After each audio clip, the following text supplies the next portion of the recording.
There was a family on their way down south, and they had gone as far as they could go, and they made their way, and they were driving on a dirt road. Storm came, the lightning started flashing. The young man that was driving the car lost control of the automobile, ran off the road, and everybody was all right except him.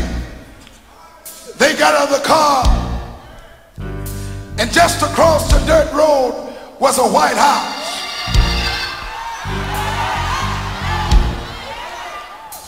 They took him across there to that white house and knocked on the door, and the white lady came to the door and said, "Can I help you?"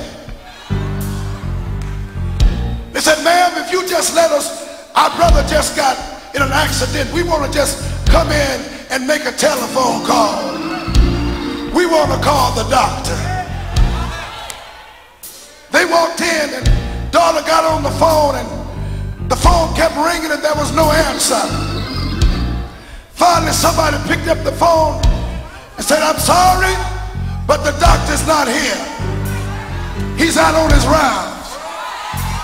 Somebody say yes here. Well, the daughter put that phone down and went back into the living room, and the little children, they were sitting there crying. They were all sitting there crying. And by that time, Grandmama had got out of the car.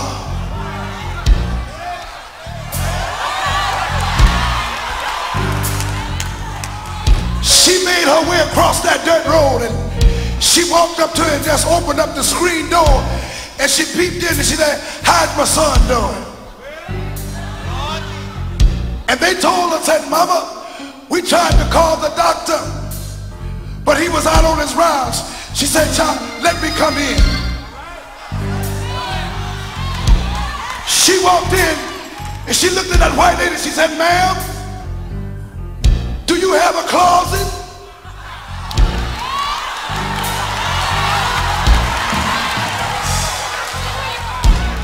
She said, "Ma'am, do you have a closet?" The white lady looked at her and said, "If you want to use the phone, you can use the phone." She said, "No, ma'am, I don't want to use the phone, but I want to call my doctor, and I need to go to the closet."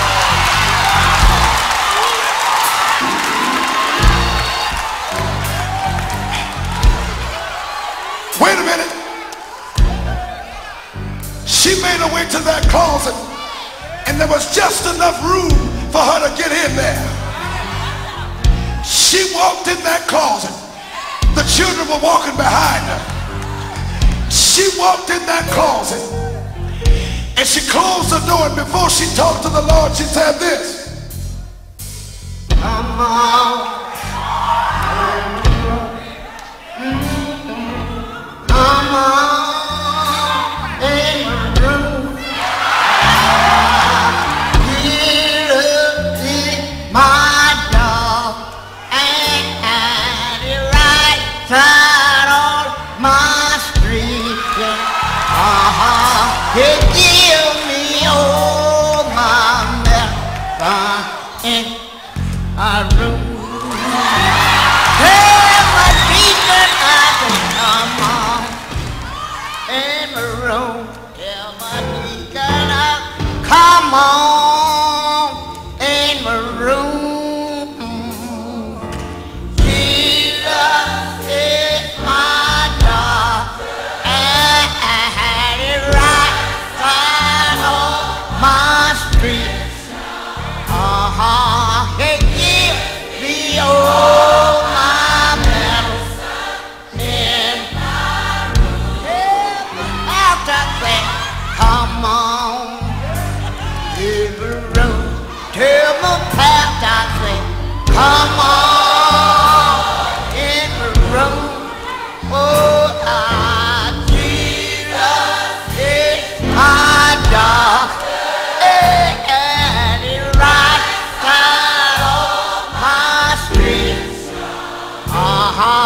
He gives me all my medicine in my room. I see the hands of you that know him to be a doctor in the sick room. If you know he's a doctor, let me hear you say yes. Well, grandmama came out that closet and she made her way back to the living room. And everybody was just singing and praising the Lord. The children had gotten happy. The white lady had got happy. And while they were praising the Lord, there come a knock on the door. They were just praising the Lord. Daughter ran to the door and said, "Who is it?" The man that was standing at the door said, "Listen, little girl, I'm the doctor. If you don't mind, I was just in these bars and I needed a place to turn into. Would you mind if I come in?" He walked in that room. He walked in that room and mama didn't say anything. Everybody else was happy. She just raised her voice and said this. There is joy, joy in, I said joy in the room. Oh, Jesus is my God, and He rides on my street. He gives me all my medicine in my room. Let me hear you say yes. Let me hear you say yes. If you know him to be a doctor, say yes.